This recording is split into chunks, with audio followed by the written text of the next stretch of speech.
샬롬 로중 읽어주는 제입니다. 7월 31일 수요일 로중입니다. 내가 이렇게 너희의 악한 길과 타락한 행실에 따라 그대로 너희에게 갚았어야 했지만 내 이름에 욕이 될까봐 그렇게 하지 못하였으니 그때야 비로소 너희는 내가 주인 줄 알게 될 것이다. 나 주 하나님의 말이다. 에스겔 20장 44절. 우리가 아직 죄인이었을 때에 그리스도께서 우리를 위하여 죽으셨습니다. 이리하여 하나님께서는 우리들에 대한 자기의 사랑을 실증하셨습니다. 로마서 5장 8절.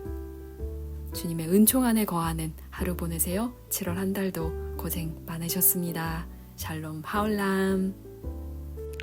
요즘 우리가 로마서 말씀을 주일날 설교 본문으로 나눕니다. 이제 거의 마지막을 향해 다가가고 있습니다. 로마서를 6개월 이상 우리가 함께 살펴보면서 느낀 게 있어요. 로마서는 바울의 신학이 굉장히 잘 반영된 책이라는 겁니다.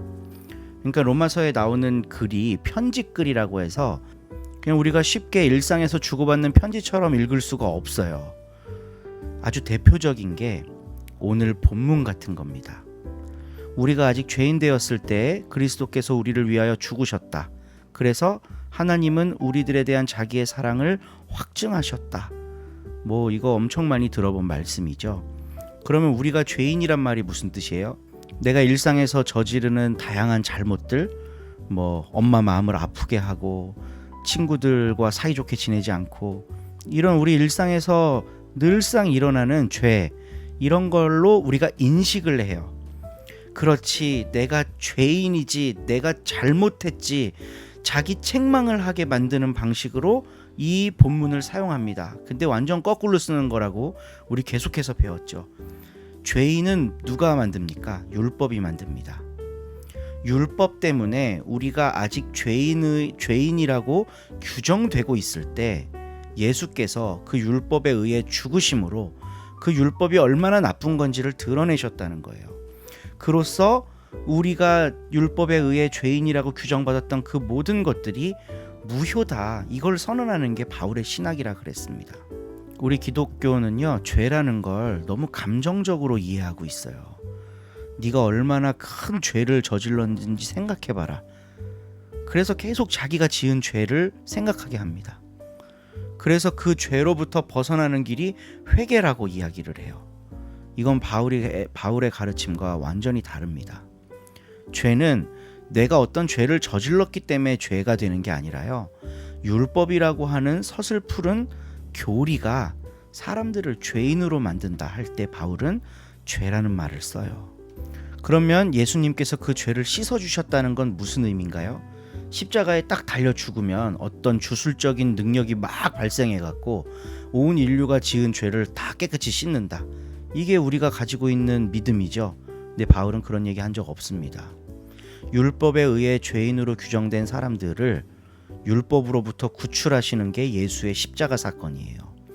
왜냐하면 예수의 십자가는 바울의 관점에 따르면 율법 때문에 죽은 거거든요. 율법 안 지켜갖고 예수가 사형당한 거예요. 근데 3일 만에 어떤 일이 일어났나요? 하나님이 예수를 다시 살리시죠. 바울은 이 신학을 만든 사람입니다.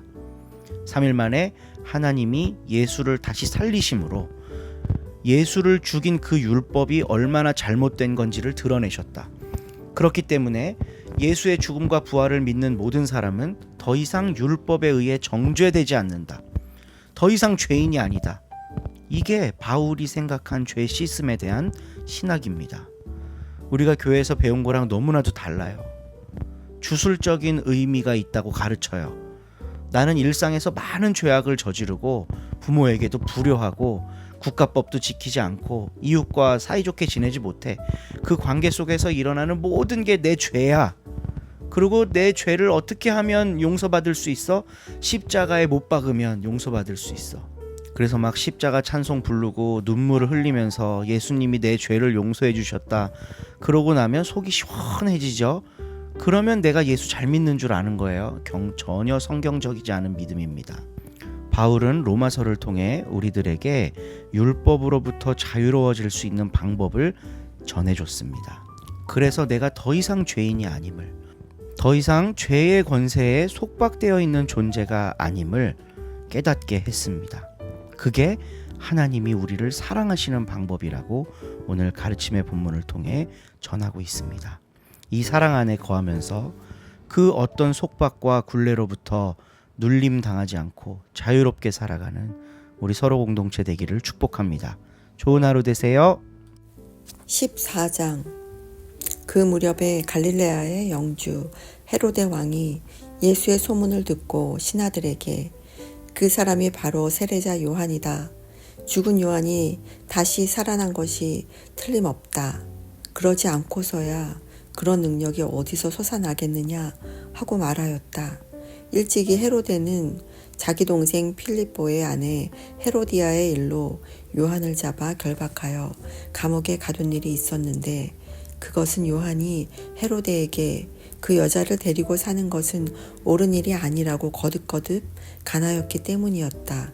그래서 헤로데는 요한을 죽이려고 했으나 요한을 예언자로 여기고 있는 민중이 두려워서 뜻을 이루지 못하고 있었다. 그 무렵에 마침 헤로데의 생일이 돌아와서 잔치가 벌어졌는데 헤로디아의 딸이 잔치 손님들 앞에서 춤을 추어 헤로데를 매우 기쁘게 해주었다. 그래서 헤로데는 소녀에게 무엇이든지 청하는 대로 주겠다고 맹세하며 약속하였다.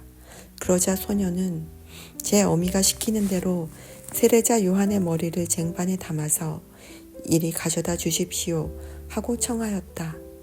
왕은 마음이 몹시 괴로웠지만 이미 맹세한 바도 있고 또한 손님들이 보는 앞이어서 소녀의 청대로 해주라는 명령을 내리고 사람을 보내어 감옥에 있는 요한의 목을 베어오게 하였다.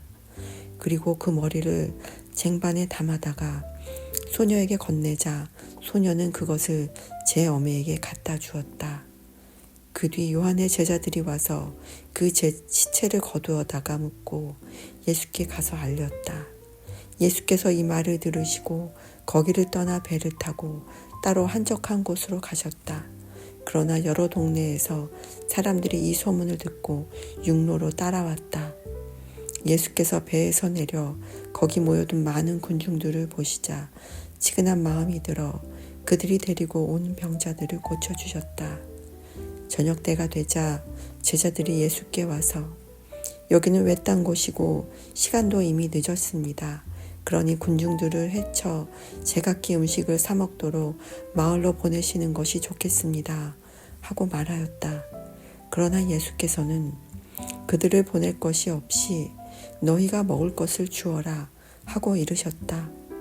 제자들이 우리에게 지금 있는 것이라고는 빵 5개와 물고기 2마리 뿐입니다 하고 말하자 예수께서는 그것을 이리로 가져오노라 하시고는 군중을 풀 위에 앉게 하셨다. 그리고 빵 5개와 물고기 2마리를 손에 들고 하늘을 우러러 감사의 기도를 드린 다음 빵을 떼어 제자들에게 주셨다. 제자들은 그것을 사람들에게 나누어 주었다. 사람들은 모두 배불리 먹었다. 그리고 남은 조각을 주워 모으니 12광주리에 가득 찼다.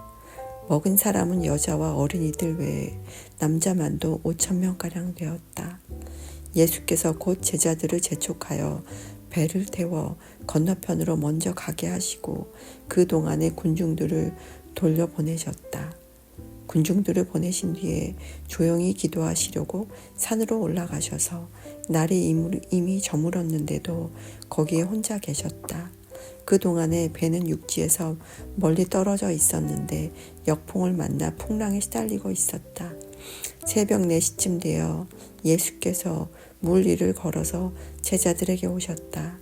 예수께서 물 위를 걸어오시는 것을 본 제자들은 겁에 질려 엉겹결에 유령이다 하며 소리를 질렀다. 예수께서 제자들을 향하여 나다 안심하여라 겁낼 것 없다 하고 말씀하셨다. 베드로가 예수께 주님이십니까? 그러시다면 저더러 물 위로 걸어오라고 하십시오 하고 소리쳤다. 예수께서 오너라 하시자 베드로는 배에서 내려 물 위를 밟고 그에게로 걸어갔다. 그러다가 거센 바람을 보자 그만 무서운 생각이 들어 물에 빠져들게 되었다. 그는 주님 살려주십시오 하고 비명을 질렀다. 예수께서 곧 손을 내밀어 그를 붙잡으시며 왜 의심을 품었느냐, 그렇게도 믿음이 약하냐 하고 말씀하셨다. 그리고 함께 배에 오르시자 바람이 그쳤다. 배에 있던 사람들이 엎드려 절하며 주님은 참으로 하느님의 아들이십니다 하고 말하였다. 그들이 바다를 건너 겟네사렛 땅에 이르렀을 때에 그곳 사람들이 예수를 알아보고 그 부근 지방에 두루 사람을 보내어 온갖 병자들을 다 데려왔다.